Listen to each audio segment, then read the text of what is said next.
This is Supporter Field Notes, a calm, practical look at helping without taking over. Today's episode, When They Say No. There is a moment a lot of supporters remember clearly. You finally say the thing you have been holding in. You say, I am worried about the house. I am worried about you. I can come over Saturday and help. And the person says no. Sometimes they say it politely. Sometimes they change the subject. Sometimes they get angry. Sometimes they say everything is fine, when both of you know everything is not fine. And for the supporter, that no can feel like a wall. It can, because usually the offer did not come out of nowhere. It came after months, maybe years of worry. Narrow walkways, mail piling up, missed repairs, a room nobody is allowed to enter anymore. So when the person says no, the supporter often hears, I do not care. I do not trust you. I would rather live like this than accept help. But that may not be what the no means. A no can mean a lot of things. It can mean I am embarrassed. It can mean I cannot let you see how bad it is. It can mean I am afraid you will throw things away. It can mean I have been judged before and I cannot go through that again. It can also mean I do not know where to start, and if you come in here, I will have to feel all of that at once. That is important.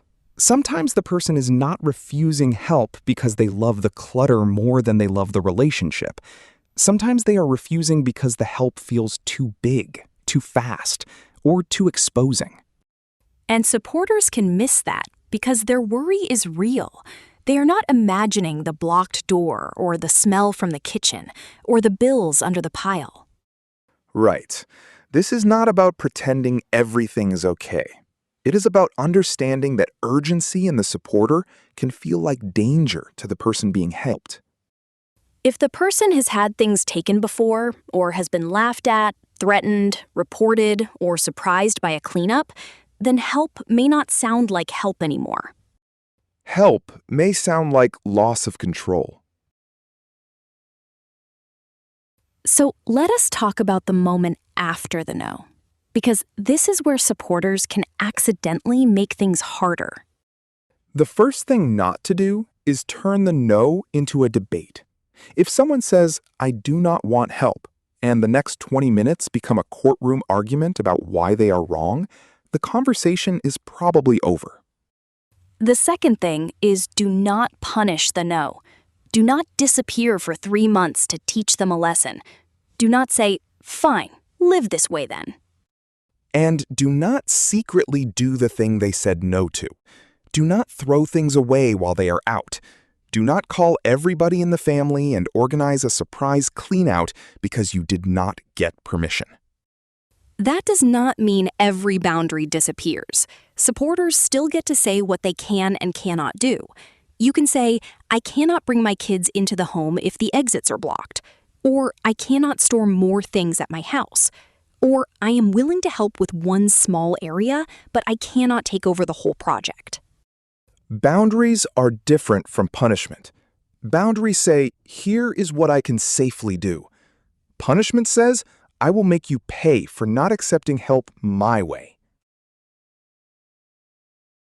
One of the most useful responses to no is not another argument. It is a smaller invitation. Instead of, let me clean the house, try, would it be okay if I sat with you for 10 minutes while you opened one piece of mail? Instead of, we need to get rid of all this, try, could we talk about the front door, just from a safety standpoint? Instead of, I know what needs to happen, try, what kind of help would not feel like taking over? That last question matters, because the answer might surprise you. The person may not want sorting help yet. They may want someone to call before visiting. They may want help carrying one bag out after they decide what is in it. They may want you to stop making jokes about the garage. Or they may not be ready to do anything visible yet, and that is hard. It is hard, but staying connected does not mean doing nothing. It can mean changing the measure of progress. Maybe progress this week is one honest conversation without yelling. Maybe it is being allowed onto the porch. Maybe it is hearing, "I am not ready," and answering, "I still care about you." That sentence can do more than people think. We should also name the harder part. Sometimes the risk is real and immediate. Yes, if there are blocked exits, fire risk, no working bathroom, serious medical concerns, abuse, neglect, animal safety issues, or legal deadlines, then waiting forever is not the plan. But even then, the people-first approach still matters. Safety should be addressed as clearly and respectfully as possible, with the person included whenever that can happen. I hear that you are not ready to talk about the whole house. I am not going to force that today. But I do need us to talk about the blocked exit, because I love you, and I am scared about what would happen in an emergency. That is different from, "You are impossible, and I am calling someone." Exactly. And if outside help is needed, the goal should still be dignity, communication, and the smallest responsible step, not humiliation or a dramatic rescue. If someone you care about has said no, it is okay to feel hurt. It is okay to feel scared. It is okay to need support for yourself. You do not have to pretend the no did not affect you. But before you decide the person is stubborn, selfish, or hopeless, try asking what the no may be protecting.